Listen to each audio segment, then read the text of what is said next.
Bapa di surga, kami hadir untuk sore hari ini. Kami mau sungguh-sungguh membuka hati kami Tuhan. Kami mau rindu Tuhan mengalami lawatan-Mu, sehingga kami menjadi pribadi-pribadi yang berbeda Tuhan, dan pribadi yang sungguh-sungguh berkenan di hadapan-Mu. Karena kami saat ini datang membuka hati kami, bukan hanya sekedar mendengar, tetapi kami rindu menjadi orang-orang hebat bagi Kristus, menjadi orang-orang yang bisa mendapatkan kepercayaan ilahi, yang percaya, yang membuka hati, dan mau menjadi pelaku firman. Sama-sama berkata, amin. Tepuk tangan bagi Tuhan. Silakan duduk, puji nama Tuhan. Shalom. Ya, tadi selamat ya, Ibu Lani udah sembuh. Dan kalau cerita itu untuk lidah buaya ada di Google ya, memang untuk menyembuhkan. Karena banyak kesaksian hidup ya, mereka sembuh dengan lidah buaya.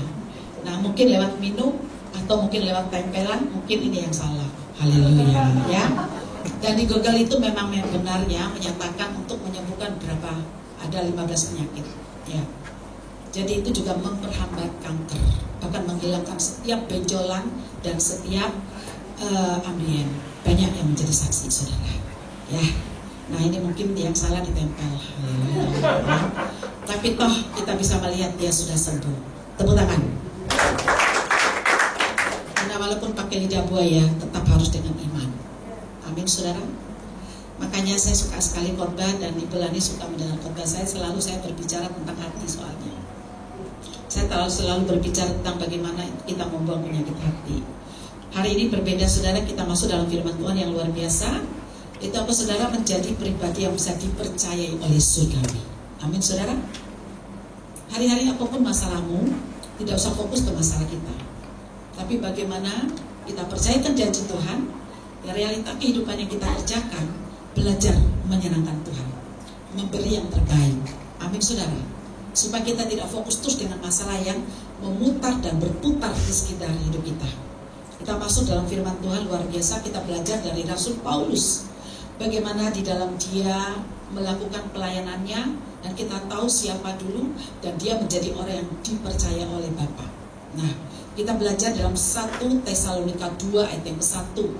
Ini tentang pelayanan Rasul Paulus saudara ya, di Tesalonika. Kita sama-sama belajar demikian firman Tuhan ayat 1. Kamu sendiri pun memang tahu saudara-saudara bahwa kedatangan kami di antaramu ya tidaklah sia-sia. Orang-orang yang menjadi utusan Tuhan, atau Anda dan saya menjadi orang yang bisa dipercaya oleh Tuhan, maka dimanapun Anda dan saya berada, Anda dan saya harus bisa menjadi pribadi yang berdampak. Amin saudara. Kita harus berdampak dimanapun kita berada, supaya kehadiran kita tidaklah sia-sia. Amin saudara. Dan di sini dikatakan bahwa dalam hidup Anda dan saya saudara, seorang yang berdampak itu bagaimana? Ketika ada perubahan di dalam hidupmu. Nah, kalau kita hanya kencang berdoa, kencang meminta, kencang berpuasa, tidak ada perubahan, ya juga itu sama aja nol. Nah, kita boleh belajar di dalam ayat yang kedua, 1 Tesalonika 2 ayat yang kedua. Demikian firman Tuhan berkata, tetapi sesungguh pun kami sebelumnya seperti kamu tahu telah dianiaya dan dihina di Filipi. Namun dengan pertolongan Allah kita, kami beroleh keberanian untuk memberitakan Injil Allah kepada kamu dalam perjuangan yang hebat.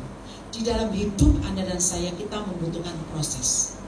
Di dalam proses itulah membentuk Anda dan saya menjadi pribadi yang bisa mendatangkan sebuah keberanian untuk mengubah hidupmu menjadi benar, menjadi saleh, menjadi pribadi yang terbaik.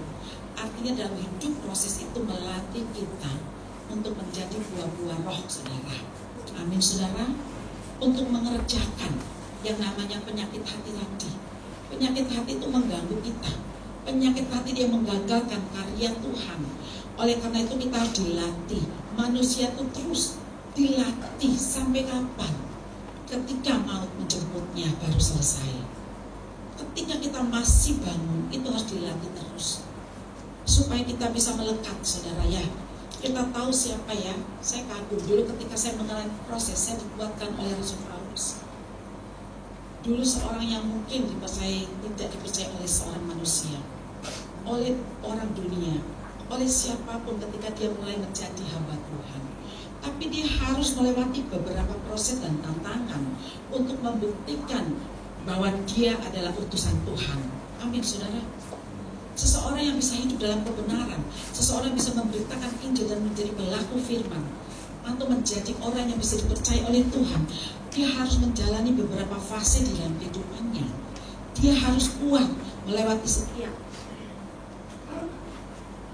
perjalanan hidup yang Tuhan izinkan, supaya dia bisa memberitakan Injil, bisa menjadi pelaku firman, dan bisa menggenapi firman dalam hidupnya.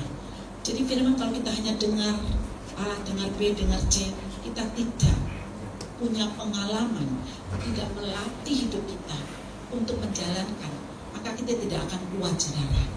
Cuma hanya mendengar dan berdoa itu tidak kuat. Tetapi punya pengalaman pribadi berjalan bersama Kristus atau membangun hubungan yang hidup, itu yang menguatkan kita. Itu yang namanya iman. Amin, saudara. Cuma kalau mendengar, membaca, berdoa, tidak akan muncul si iman ini. Iman itu muncul ketika kita punya pengalaman berjalan bersama Yesus, membangun terus hubungan yang hidup dengan Tuhan, melatih hidupmu yang melalui proses kehidupan. Saya teringat, saudara, bagaimana Rasul Paulus dulu orang yang bukan siapa-siapa, tapi dia menjadi utusan Tuhan. Begitu juga kami berdua, saya tertawa. Dulu kami orang dunia banget, kami suka ke diskotik, bahkan ya saudara, saya perokok. Kami menjadi orang yang suka sekali yang namanya dugem, saudara ya. Setiap malam itu keluar untuk dugem. Tapi Tuhan menggantikan hari-hari ini setiap malam pulang untuk memberitakan Injil. Tepuk tangan buat Tuhan. Dia bisa mengubah Anda dan saya. Dia bisa melakukan perkara-perkara yang tanpa batas. Nah, ini loh karya Tuhan. Amin, saudara. Saya tertawa, saya melihat. Saya berkata, loh kok sama loh Tuhan. Dulu adalah setiap malam ada duniawi banget ya. Sekarang tiap malam rohani banget ya. Nah, itu yang Tuhan rindu dalam hidup Anda dan saya. Kalau Tuhan memang tidak memakai untuk saya, untuk di luar seperti saya, tapi pakai dirimu untuk di rumah tanggamu, untuk di pekerjaanmu, untuk di komunitasmu. Amin, saudara. Kalau tidak dipakai seperti saya untuk di mana-mana, ayo di mana komunitas jadilah terang bagi Kristus. Ini yang Tuhan mau, karena setiap orang yang percaya kepada Tuhan, dia akan memiliki satu yang namanya apa, saudara ya, tugas dari Tuhan. Tugas kita apa, saudara? Tugas kita ini menyelesaikan pekerjaan Tuhan, yaitu pekerjaan Tuhan yang harus kita selesaikan, melayani dan mencari jiwa. Amin, saudara. Nah, supaya kita bisa berdampak, ada perubahan dalam hidupmu. Kalau ada perubahan dalam hidupmu, ada pengakuan dari dunia, dan dia melihat engkau, maka engkau bisa sekali mudah mendapatkan jiwa. Dan dalam hidupmu tidak ada perubahan dan engkau mencari jiwa dan engkau melayani, keluarga di rumah pun tertawa loh, saudara. Iblis pun tertawa. Nah, ini dibutuhkan hari ini, saudara. Mari kita belajar proses. Proses itu mendatangkan anugerah. Proses melatih hidup kita menjadi pribadi yang benar, ya saudara, pribadi yang solid akan firman Tuhan, sehingga kita setia akan janji firman Tuhan, maka yang kita terima ya dan amin. Amin. Tepuk tangan ya, saudara. Saya tidak heran bagaimana saya bisa melihat di bulan ini berubah. Sarisum, saya tidak mengenal beliau. Dari Sum dia berani langsung memarahi.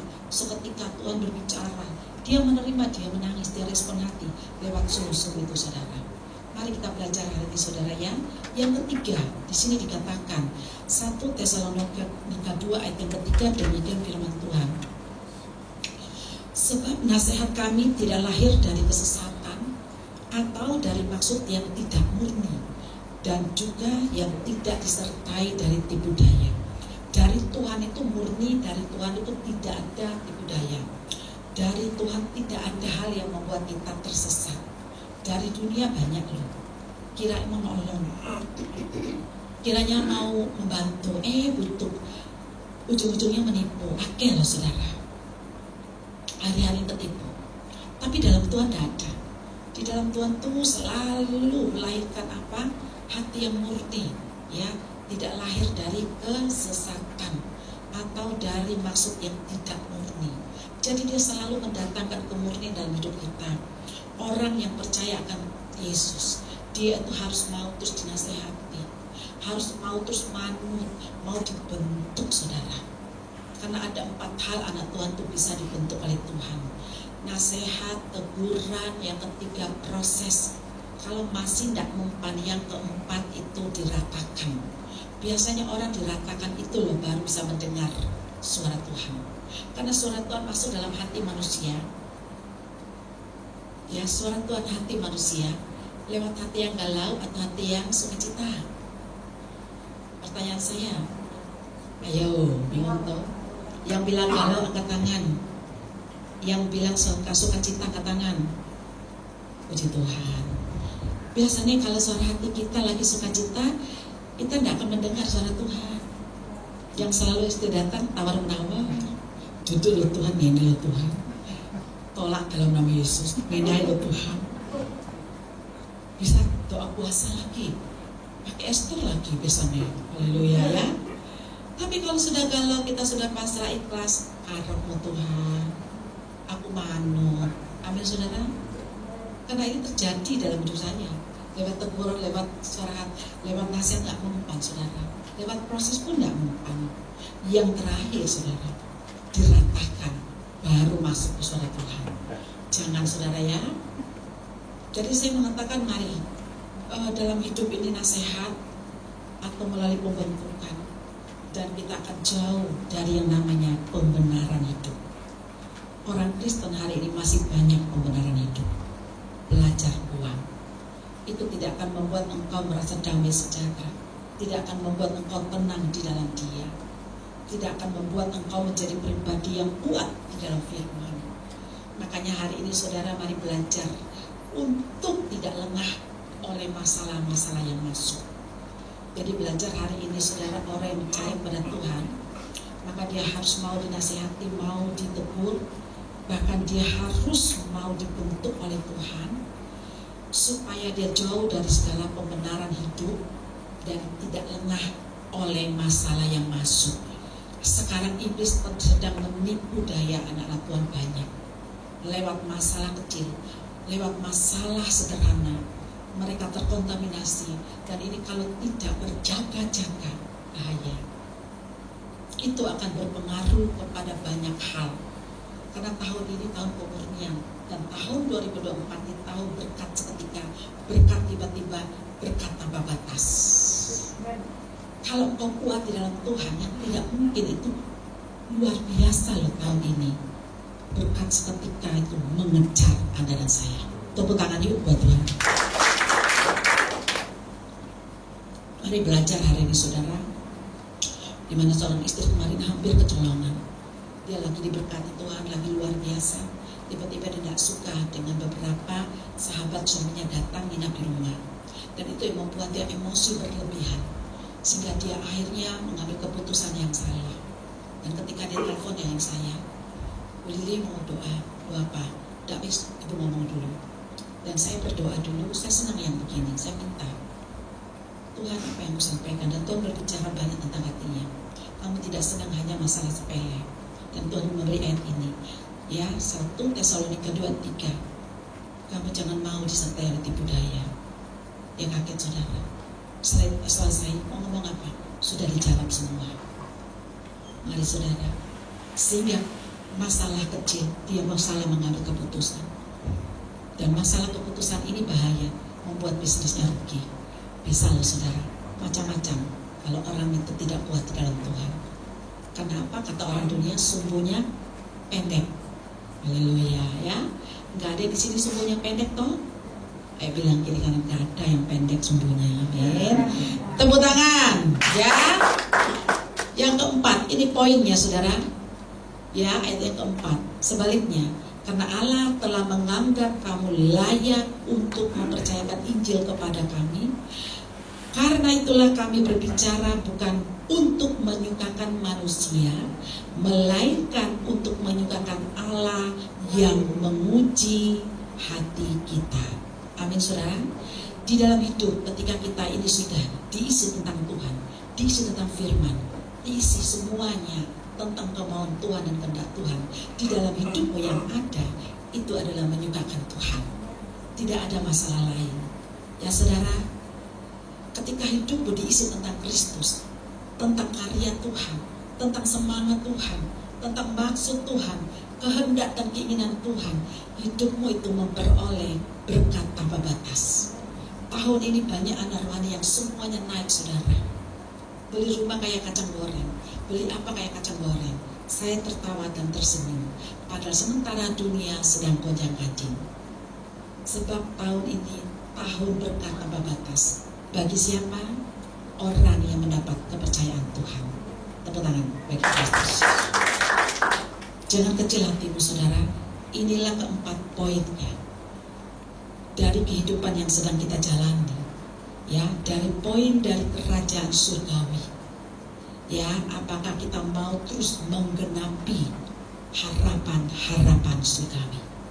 Introspeksi. Kalau hidupmu hari ini sekedar hidupmu bahaya, harus ada unsur untuk menyukakan Tuhan, membuat kemuliaan bagi Tuhan. Ada banyak hal yang harus kita kerjakan supaya kita bisa menjadi orang-orang yang dipercayakan Tuhan. Banyak dalam hidup kita. Harus setia dulu dengan perkara-perkara yang kecil, baru perkara-perkara yang besar Tuhan tambahkan. Kalau perkara-perkara kecil tidak beres, yang lain tidak akan Tuhan tambahkan dalam hidup kita. Kenapa saudara? Saya teringat sekali ketika saya dulu setia dengan perkara kecil. Saya ini suka sekali ikut ibadah. Simpel saudara, ikut ibadah. Nah di saat-saat itu tubuh saya besar gemuk saudara. Saya harus membompong anak saya yang besar satu, gemuk juga yang kecil gemuk juga. Jadi satu gemuk satu tenteng itu berat bagi saya. Tiba-tiba jam 3 malam saya selalu bangun dengan tengah malam, Tuhan kirim orang aku sepeda motor Tuhan, yang buntut yang lama gak apa-apa, gak usah yang baru. Saya mau Tuhan dengan sepeda motor ini saya bonceng dua anak saya dan saya sampai di PD itu Tuhan. Saya capek karena saya tidak punya uang, saya tidak bisa beli kendaraan mungkin beca atau bemo, gak bisa. Saya harus jalan kaki, untuk makan pun gak bisa. Nah sampai saya tuh timbul satu keinginan sama Tuhan. Saya minta sama Tuhan untuk kirimkan saya sepeda motor yang buntut zaman lama. Mungkin Tuhan bisa turun kirim si A, si B, si C orang kaya tiba-tiba bilang begini nih, kamu mau sepeda motor? Haleluya. Ya kan? Orang dunia kan mikirnya begitu tuh kan, cara gampang itu. Kamu mau sepeda motor, ada di rumah tuh yang bekas itu, yang zaman bahula mau udah apa? No, hayalan saya begitu tuh saudara ya. Saya berdoa tuh seperti itu, ketemukan saya dengan orang yang kaya, orang yang berduit, orang yang mau Tuhan memberikan sepeda motor Tuhan, orang yang begini begitu, doa saya setiap hari. Kira-kira semudah itu? Haleluya. Yang melewati proses. Kalau dijawab tes, ya nggak ada pengajaran Tuhan. Tadi ayat 2 tadi kita belajar dari Rasul Paulus. Amin saudara. Kita butuh proses dengan perjuangan yang berat. Disuruh kita bisa memahami tentang iman. Apa sih iman dalam hidup kita? Dan saat itu berdoa terus bangun tengah malam jam 3 subuh, apa dijawab? Belum. Dalam 3 bulan ketemu seseorang tiba-tiba, kamu Lilia yang kenalan ya? Iya belum cerita ke Tuhan. Kenalan dicatat rumah saya dan sebagainya. Singkat cerita saya mau ke rumahmu. Oh mau ke rumahmu ngapain? Dia mau jalan-jalan aja. Singkat cerita dia datang ke rumah saya dan dia bilang, dia turun dari Panther Merah. Dia berkata, kamu mau sepeda? Oh saya senang sekali, haleluya. Karena saya sudah minta sepeda motor buntut. Berarti ini kalau dikasih sepeda berarti cocok. Belum tentu, haleluya ya. Saya langsung masuk, saya bilang, kok ayo kok ada orang kasih sepeda motor. Sopo iku lu, ayo ganti baju. Dah usah habis gini aja. Suami kalian ganti baju, ya dia ini kan keren ganteng ya, haleluya, rapi. Kalau dulu kemana-mana orang belum tahu saya itu loh, yang disapa tuh siapa? Oh Pak Lili Suherman. Tapi karena saya ini sudah diuji sama Tuhan, hati tidak pernah sakit hati loh saudara. Suamiku bilang ini, jujur aku pendetanya ini Ibu Lili Suherman. Ayo bilang ini, apa kurang apa lo saya ini, haleluya ya. Baik kurang campur, kurang tinggi, Pak itu yang kurang tinggi ya. Selalu dibilang dia pendeta Lili Suherman. Tapi sekarang kok gak besok tau kabeh ya. Saya selalu bilang harus kamu ya jadi pendeta dulu aku ya. Penampilanmu lebih mantap. Tapi Tuhan bukan mencari penampilan, tapi Tuhan mencari orang yang itu dipakai. Tepuk tangan untuk Tuhan. Tapi setelah itu dia juga dipakai Tuhan, masih tidak mau dipakai. Sampai dikasih dia saudara ya, stroke baru mau melayani Tuhan. Itu sekilas info. Kembali ke firman. Apa yang terjadi saudara? Di firman itu luar biasa. Ketika saat itu ketemu saudara itu, saya dibawa di mobil, saya sibuk di mobil dan berdoa, Tuhan Yesus, dalam nama Yesus buat lidah orang ini bertulang, supaya dia bilang mau buat aku beli sepeda terjadi. Saya nggak mau loh Tuhan, udah jalan-jalan ujung-ujungnya cuma mangan Tuhan. Kan sering tuh yang begitu tuh, ya. Tuhan aku mau Tuhan buat lidahnya bertulang supaya benar-benar saya dibelikan sepeda motor. Senang saya saudara. Dalam nama Yesus ikat mulut bibir lidah ikat. Sampai ulang berisik. Haleluya ya. Kok diam aja menang wae. Aku lagi berdoa macam-macam kok. Haleluya ya. Tuhan buat mulut bibir lidahnya bertulang. Terus tiba-tiba ini mobil jalan itu lewat ke kenjeran ya. Kayaknya bukan sepeda motor deh. Kamu gak usah doa, buka mata lihat yang berderet di depan itu sepeda ontel. Terus saya buka tuh saudara, tutup lagi dalam nama Yesus Tuhan. Aku tolak bukan sepeda ontel Tuhan. Engkau tidak tuli dan buta loh Tuhan. Badan saya ini gemuk begini naik sepeda ontel, stang sama perut saya sudah ketemu loh Tuhan. Saya nggak bisa di sepeda ontel Tuhan. Kok kamu menengah ya kok? Dalam nama Yesus dia putar dari kenjeran itu, putar ke sana nanti baru masuk ke dalam Musada atau sana daerah sana ya. Lah kok mutar kata suamiku, tinggal lewat HR kan lewat itu Mijeng Supono ke sono. Sudah kamu meneng wae. Masih berharap. Kan iman itu tanpa batas. Masih ada waktu kan tetap berharap. Amin saudara. Sudah masuk di parkir saya masih berharap. Sudah meneng itu loh smart parkir.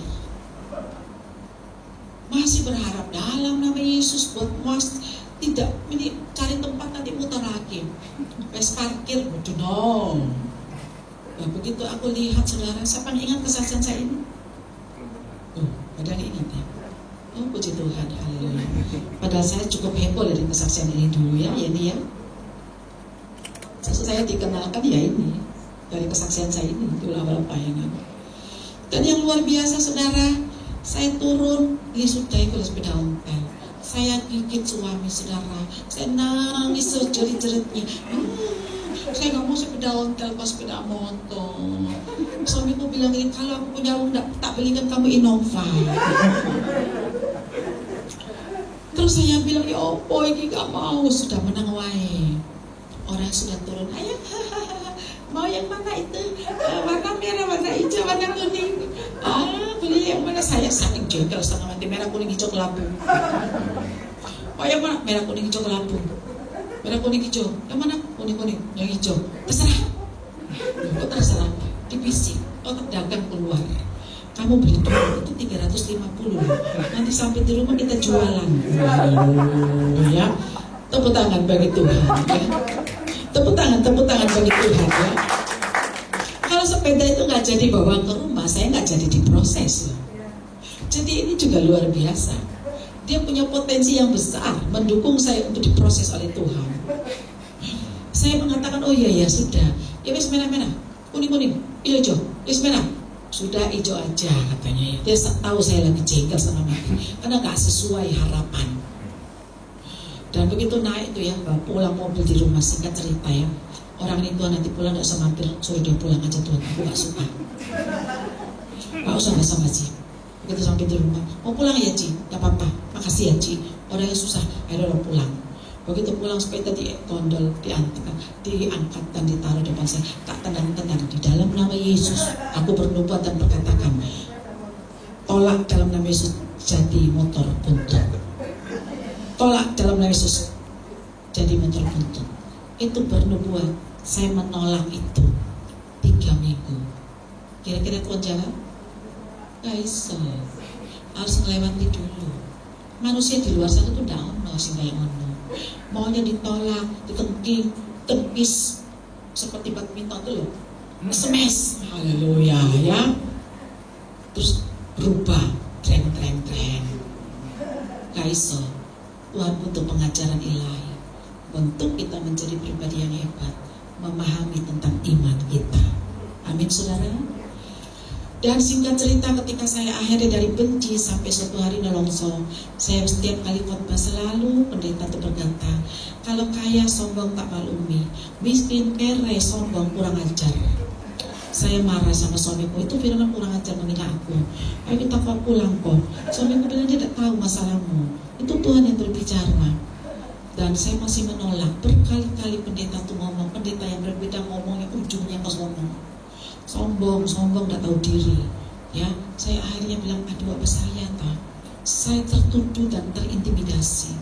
Dan akhirnya suatu malam saya bilang, Tuhan apakah saya sombong? Saya mau berubah.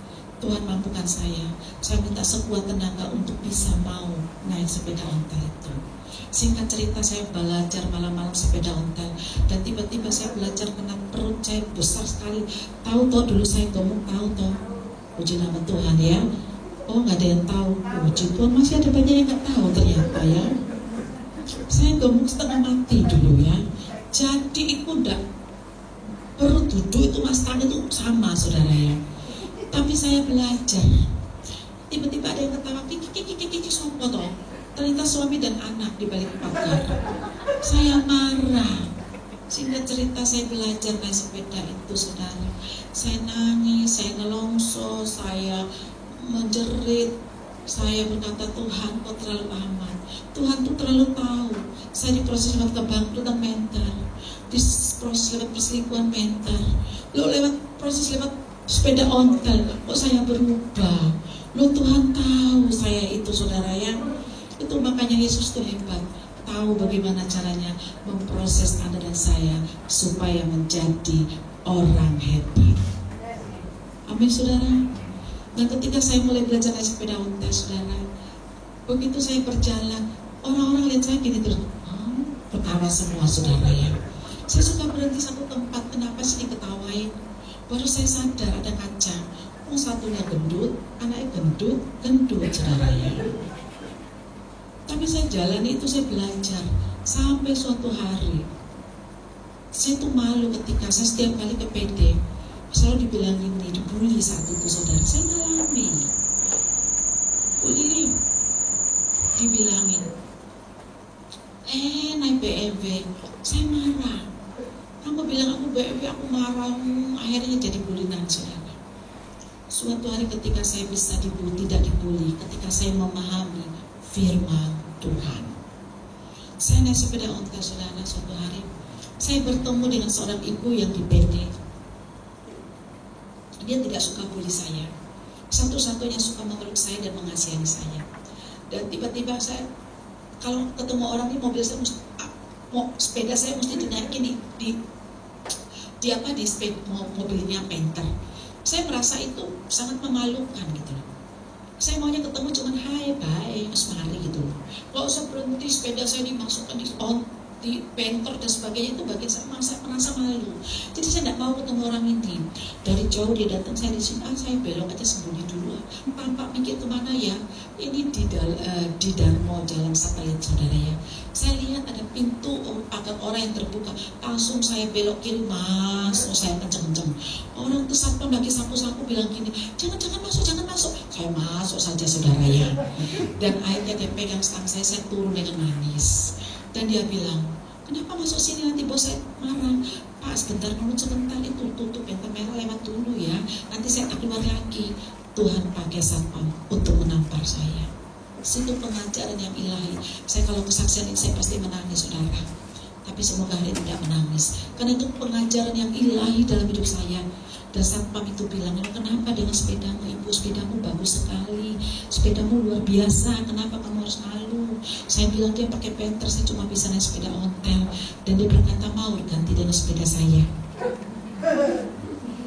Saya melihat sepedanya, tidak mau lah pas sepedamu jelek tuh, sudah peot, gundul, nggak ada lagi bonceng belakang.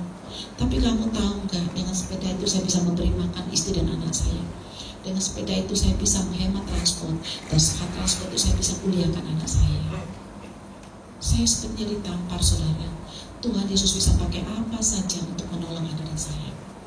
Yang penting satu, kita berubah. Dan saya kaget dia berkata seperti itu. Disitulah saudara saya langsung nangis tanpa basa-basi. Dan saya turun, saya bilang makasih Pak Satpam. Saya putar sepeda saya dengan menangis. Anak saya cuma bilang, Mama kenapa menangis? Perjalanan pulang saya bilang, Tuhan terima kasih. Hari ini pengajaran yang ilahi, pengajaran yang hebat, pengajaran yang luar biasa Kau berikan buat aku. Aku mau berubah.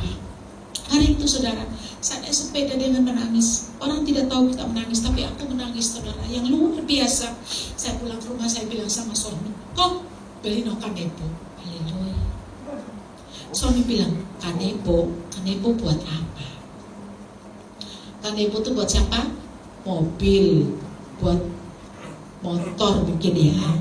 Loh, kamu tidak punya motor, tidak punya sepeda.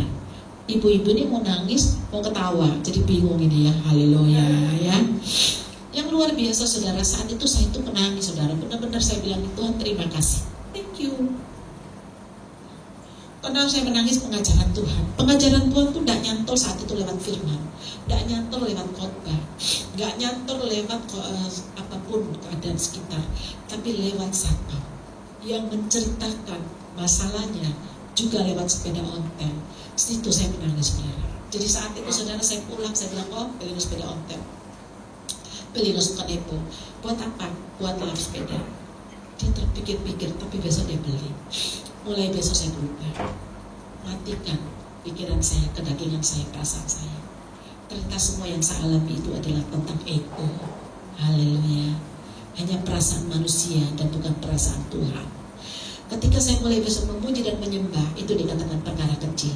Selesaikan perkara kecil yang Tuhan izinkan di dalam hidupku. Tepuk tangan. Apapun itu, jangan pakai ego, jangan pakai daging, jangan pakai perasaan. Hidup pakai iman, hati bersama Tuhan pakai hati, supaya kita introspeksi terus hidupmu bagi Kristus. Yang saat itu saya memuji Tuhan, menyembah Tuhan, saya terus berkata, Tuhan terima kasih ya Tuhan, bahwa hari ini saya bisa menemukan Yesus, saya menemukan hatimu, saya menemukan kehendak-Mu, saya menemukan pikiran-Mu. Saya bangga saudara dengan sepeda saya. Ketika saya besok naik pergi ke PD, beli naik BMW, saya bilang, puji Tuhan, saya mendoakan kalian supaya kalian tidak diproses seperti saya, hanya punya sepeda ontel. Langsung semua orang kesiram, diam. Dari situ saya kaget, kenapa saya penuh hikmat, kenapa saya penuh dengan perkataan yang manis, perkataan-perkataan yang membuat orang bisa terpesona, terkagum-kagum, jadi tidak pernah dibully lagi. Semua karena ada roh Allah di dalam dirimu. Tepuk tangan. Dia menuntun, dia mengambil bagian, dia akan membimbing anak dan saya. Dari saya mengalami perubahan. Kenapa ya saya jadi begini? Itulah yang Tuhan mau. Dan yang singkat cerita saudara, singkat cerita dalam 3-5 bulan, saya benar-benar Tuhan itu proses terakhir saya. Saya dipakai Tuhan melalui seorang hamba Tuhan. Dalam 5 bulan saya diberi 3 biji sepeda motor baru. Tepuk tangan. Tuhan mudah menolong anak dan saya. Tapi yang Tuhan rindukan, mengerti kehendak dan perkenanannya dulu. Amin saudara. Dan saya mengatakan dalam hidup ini, kalau kita hidup ini sangat bergantung dengan kapasitas iman. Itu yang dibutuhkan saudara. Karena melalui iman kita bisa mengenal Kristus lebih dalam lagi. Dan menjadi tenang, menjadi percaya, menjadi bahagia, dan menjadi damai sejahtera. Itu semua karena tentang iman yang kau miliki. Kalau hari ini kau belum bisa mengalami sebuah ketenangan, perhatikan iman apa yang kita miliki. Dan saya mengucap syukur dengan proses terakhir saya mengenal iman itu saudara. Iman itu saudara, mari kita belajar bukan hanya menggenapi harapan kita, tetapi belajar di dalam proses juga menggenapi tentang Tuhan. Iman menggenapi harapan Tuhan. Karena di dalam iman itu ada 3 yang kita kerjakan. Yang pertama saudara, kita harus bertanggung jawab dan komitmen dengan iman yang kita miliki. Di dalam beriman harus rela berkorban. Dalam beriman yang ketiga harus mau bayar harga. Jadi stop hanya main iman mengimani, terus gak dijawab kecewa. Itu tentang daging semuanya. Tapi kalau kita mau berbicara iman, 3 hal. Komitmen, tanggung jawab dengan imanmu, mau bayar harga dan rela berkorban. Di sini akan menjadi kita hidup dalam kebenaran sejati dan kita bisa menggenapi harapan-harapan Bapa di surga. Kita bisa menjadi pribadi terus tinggal dalam kebenaran yang ilahi. akan sejati, pasti tidak akan mengkhianati proses yang Tuhan siapkan. Amin saudara. Dan orang yang seperti ini tidak akan fokus kepada hasil, tapi dia akan fokus kepada proses. Karena ketika dia fokus kepada proses, dia tidak akan mengkhianati proses, maka dia mengerjakan kebenaran. Tapi ketika orang fokus kepada hasil, maka hidupnya penuh dengan banyak kepahitan. Haleluya. Jadi ketika Tuhan izinkan fokus saat ini untuk proses fokus, ada banyak pengajaran yang Tuhan mau. Karena di situ aku akan bisa mengenal iman itu. Dan saya mengatakan, pertanyaan saya, kapan sih kita ini akan bisa menjadi orang-orang yang dipercaya oleh Bapa Surgawi? Ayo. Di saat apa? Pertanyaan saya. Bisa? Kapan sih setiap kita ini bisa menjadi orang kepercayaan atau orang yang dipercaya oleh Bapa Surgawi? Di saat apa? Tolong banter. Yes, tepuk tangan. Ya. Ketika engkau memberikan hidupmu di dalam proses, di saat tekanan dan masalah itu berdatangan, disitulah kita harus mau dilatih dengan buah-buah roh. Di saat itulah kita belajar mematikan yang namanya ego, matikan sebuah pembenaran dalam hidupmu, maka yang akan muncul itu adalah respon yang benar. Amin saudara. Dan dalam respon yang benar dalam menghadapi masalah, itu yang saya contoh di dalam diri Paulus. Bagaimana Rasul Paulus dia punya respon yang benar ketika dia mengalami penderitaan di Filipi 4 ayat ke-13. Itu sangat membangkitkan seseorang dalam menghadapi badai hidup. Saya akan membacakan Filipi 4 ayat 13. Segala perkara dapat kutanggung di dalam Dia yang memberi kekuatan kepadaku. Orang yang memiliki respon yang benar saudara, maka dia akan menjadi kuat akan pengajaran-pengajaran Tuhan dan karya-karya Tuhan terjadi, sehingga dia akan menjadi pribadi yang bijaksana dalam mengelola apa yang Tuhan percayakan di dalam hidupnya. Karena mujizat itu, ya saudara, tanpa batas akan terjadi di dalam hidupmu. Apa sih mujizat itu? Nah, saya mau membahas saudara. Banyak hari-hari ini anak-anak Tuhan sudah menerima mujizat-mujizat, tapi ujung-ujungnya binasa. Kenapa? Banyak pertolongan Tuhan, tapi ujungnya binasa. Saya ulang sedikit ayat saya ini saudara. Ketika kita menjadi orang yang kuat di dalam pengajaran Tuhan dan karya-karya Tuhan, itu akan menjadikan kita orang yang bijaksana untuk mengelola apa yang Tuhan sedang percayakan di dalam segala hal. Maka mujizat itu Tuhan siapkan dalam hidupmu. Nah, pertanyaan saya, apa sih mujizat itu? Mujizat itu bukan seberapa banyaknya kamu terima pertolongan, atau seberapa banyaknya terkabulnya janji Tuhan, atau seberapa banyak tentang doamu di dalam Tuhan. Tetapi mujizat itu seberapa banyak dan besarnya kita bijaksana mengelola, memanage kepercayaan yang Tuhan berikan dalam hidupmu. Amin saudara. Sudah dapat mujizat, bablas. Minta lagi mujizat, bablas. Minta lagi mujizat, bablas. Ini banyak yang saya jumpai. Baik anak Tuhan, hamba Tuhan, ujungnya kosong. Kita belajar mengelola apa yang Tuhan percayakan. Belajar memanage apa yang Tuhan sediakan. Baik itu keuanganmu, baik itu pasanganmu, baik itu anak-anakmu, baik itu bisnismu, juga pelayanan. Ada amin saudara? Amin. Amin. Kita belajar mengelola dengan benar, memanage dengan benar, dengan kebenaran firman Tuhan. Jangan main-main. Nah, kalau kita gagal untuk mengelola dan memanage dengan benar, maka yang terjadi pasti kita hidup dalam segala kekurangan. Baik kurang dananya, kurang percaya, kurang pede, kurang imannya, semua tentang kekurangan. Nah, ini yang saya jumpai di luar sana.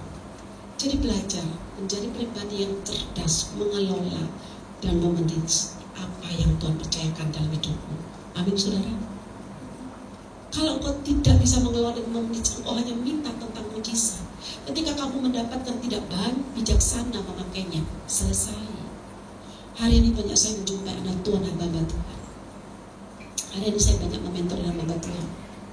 Bahkan yang sudah khotbah, banyak kan mengatakan, dulu kamu terbelakang, kamu terdepan. Kok bisa kayak gini? Ya saya cerita, ini sharing. Setiap pengajaran yang kita jalani bersama Tuhan, bukan hanya kita lewati. Ada banyak hal yang Tuhan izinkan, ada banyak hal pengajaran, ada banyak pewahyuan, ada banyak hal yang Tuhan mau kita ini menjadi pribadi yang bisa bekerja terus dengan rohani, menjaga hidupmu, berjaga-jaga dalam segala perkara. Amin saudara. Kenapa saya mengatakan kita ini harus menjadi benar di hadapan Tuhan. Ketika kita kembali ke di ayat 2 sudah saya sampaikan, amanat Tuhan kita harus melakukan apa di ayat 2 tadi ya, di dalam Filipi 1, di dalam 1 Tesalonika 2 ayat yang ke-2 tadi luar biasa loh saudara ya. Ini luar biasa. Atau di ayat keempat aja saya bacakan lebih tepat. Melainkan untuk menyukakan Tuhan dan menguji hati kita. Poinnya saudara, kita ini harus tahu apa sih tugas kita di bumi.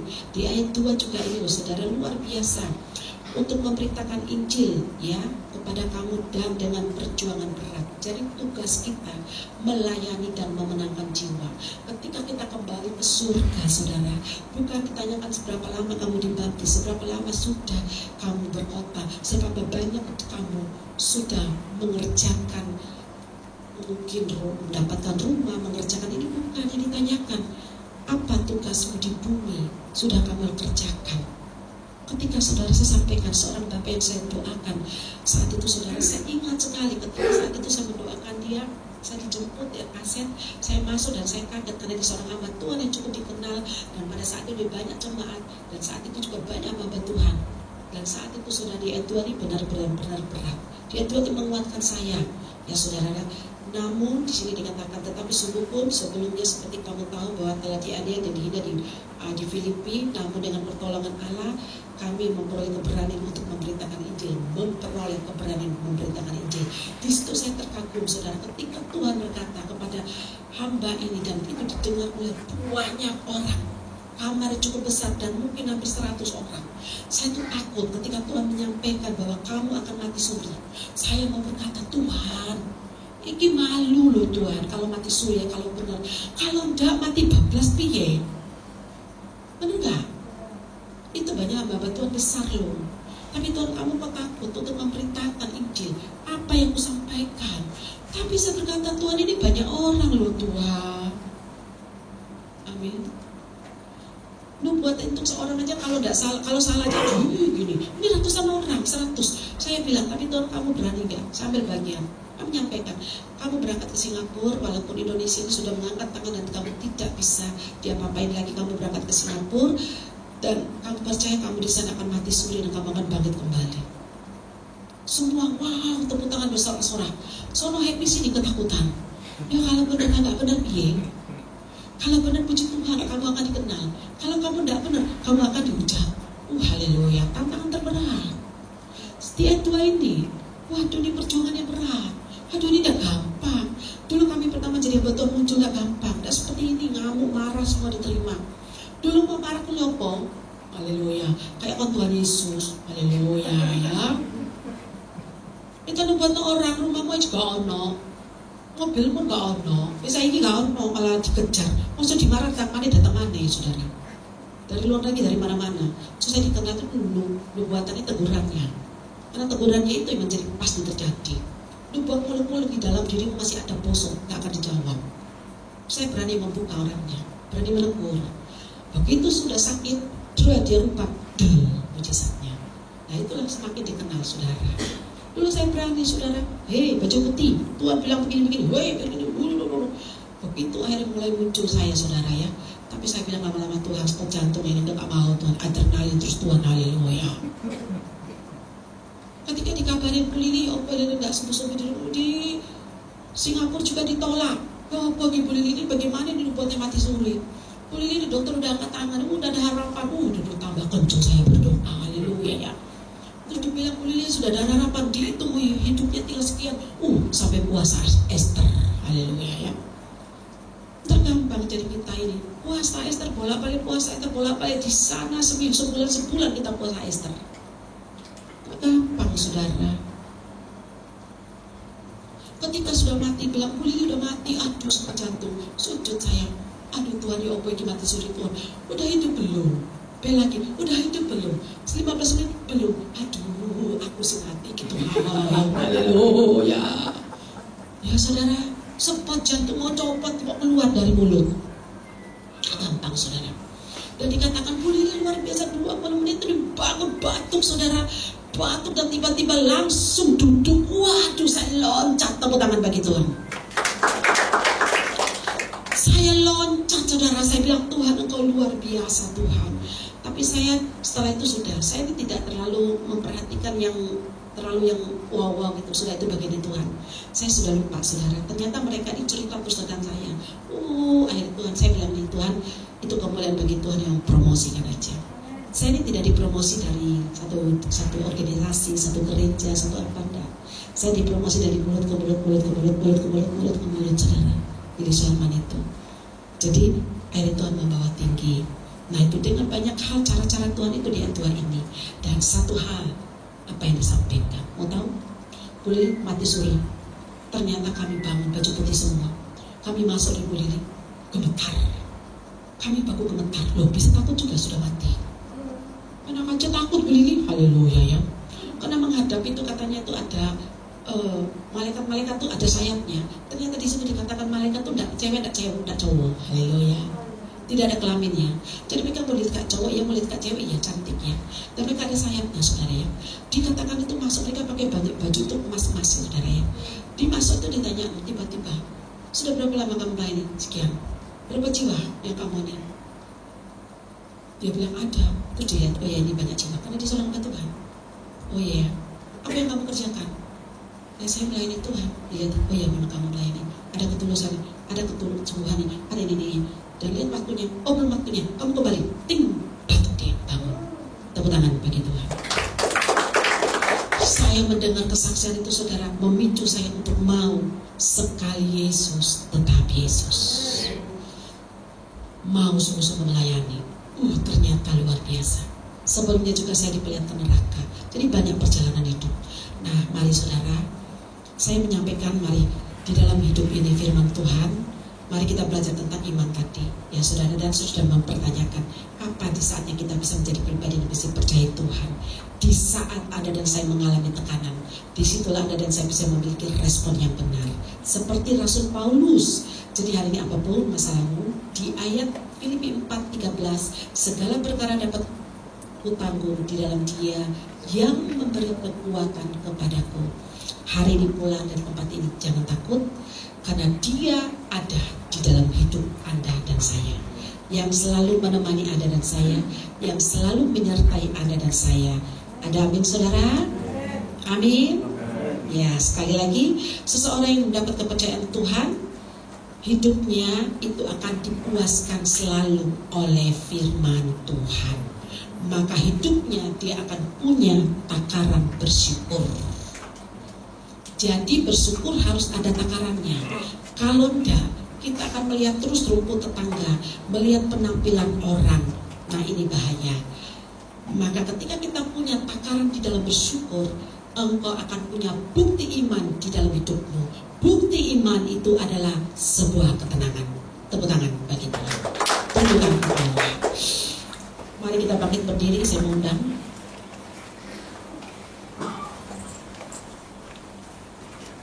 Bapa di surga, kami siap untuk menjadi pribadi yang menggenapi harapan-Mu Tuhan. Kami siap Tuhan menjadi pribadi-pribadi yang mendapat kepercayaan dan dipercayai oleh surgawi.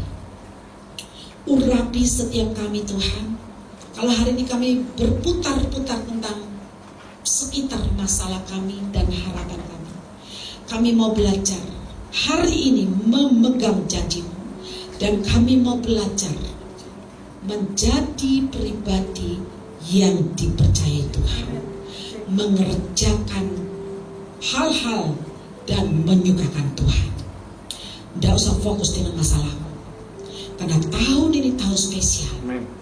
Tahun 2024 tahun yang ilahi. Dia datang di bilik-bilik rumah tanggamu. Dia datang di saat engkau berdoa.